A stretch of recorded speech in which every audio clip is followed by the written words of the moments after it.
Welcome to a series called He Trains My Hands for War, where we're going through the book of Joshua verse by verse, because the book of Joshua is by far the greatest example of what it's like to see a nation of people being in the army of the living God and following his orders every step of the way. And as we've gone through this incredible book, we've reached this place where they have crossed over the Jordan River. And a lot took place leading up to that and that whole crossing, which is why we've only made it this far. But it's important to fully understand that they're doing what their parents were too afraid to do. And they're doing it with confidence because they knew prophecy to be true, and they obeyed it. And they were confident in that thing. They knew they were in the army of the living God. And as they've come across, we kind of talked about there's certain times where certain people are appointed for certain times. And not everybody is involved in everything, in other words. And we're just going to pick it up there. Joshua 4, starting in verse 11. Then it came to pass, when all the people had completely crossed over, that the ark of the Lord and the priests crossed over in the presence of the people. The men of Reuben, the men of Gad, the half the tribe of Manasseh, crossed over armed before the children of Israel, as Moses had spoken to them. About 40,000 prepared for war crossed over before the Lord for battle to the plains of Jericho. On that day the Lord magnified Joshua in the sight of all Israel, and they feared him as they had feared Moses all the days of his life. All right, this is an incredible place because a lot of people just kind of blast past this a little bit. It's important we don't, because what God did here was he magnified Joshua in the sight of all Israel, and they feared him as they had feared Moses all the days of his life. Now this is very important because Joshua is appointed by God. He is anointed by God to do this thing. And now that they have crossed over, they've crossed this line. Now, who went first? Well, the people that are going to war with Jericho went first. Then as soon as Joshua and the rest of them crossed, and of course Joshua was with those warring, immediately he is magnified, and it is God that does that because they have crossed a line. They have crossed a line. They have gone into a place of warfare. They have brought their nation, over 1 million people, into this place where they're already clearly afraid of who they are, and they're already preparing. If any of them show up, they already sent out guards when the spies showed up to seize them. Like, they're not okay with what's taking place here. So they have crossed a line. And the very first thing God does is he magnifies Joshua. So the nation fears him.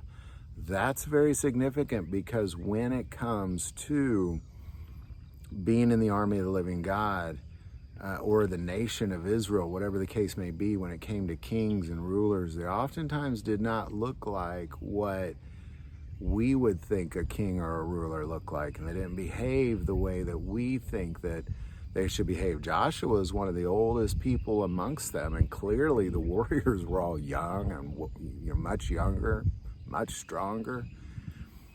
But he was magnified and everybody feared him. And immediately, even before that, we saw them saying, if anybody even rebels against you, we will kill them, is what their response was, even before God magnified Joshua.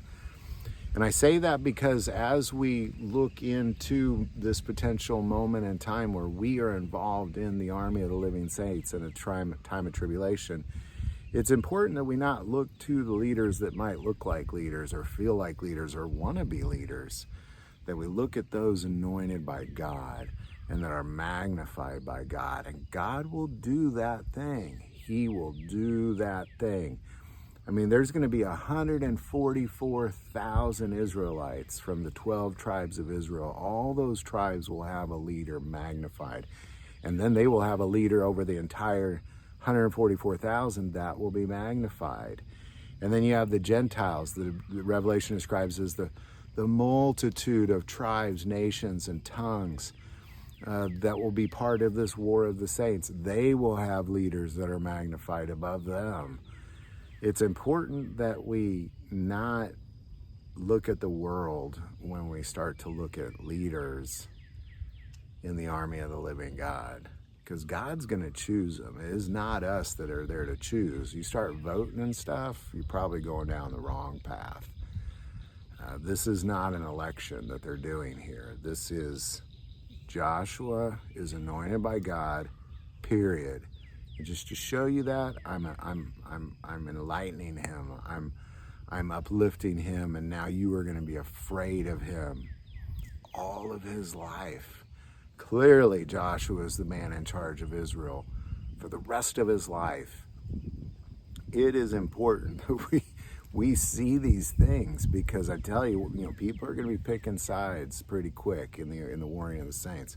Once people start turning Christians in and they start becoming outlaws, it's on. It's on. Just like Jesus said, as soon as the Antichrist sits in that temple and says, "I am God," just run for the hills. Well, clearly leaders are going to rise up, and it's important that you not just follow somebody because they're the baddest or the toughest or they have the most guns or whatever the case may be. It's important that you follow that person or those people that are anointed by God. On that day, the Lord magnified Joshua in the sight of all Israel, and they feared him as they had feared Moses all the days of his life. So there you go. Stay with us. This is a great thing to go through. It's important we understand, because the things that these Israelites did were different than what you'd see modern armies doing. Any thoughts or insight on any of that, definitely put it below. If you like this video, click like and subscribe. Feel called to support this channel with Patreon. That link is also below. But the most important part of this channel is we take prayer requests, so please don't ever hesitate to send that in. Thank you for watching this episode of God, Family, and Guns. And as always, love God, love your family, and love guns.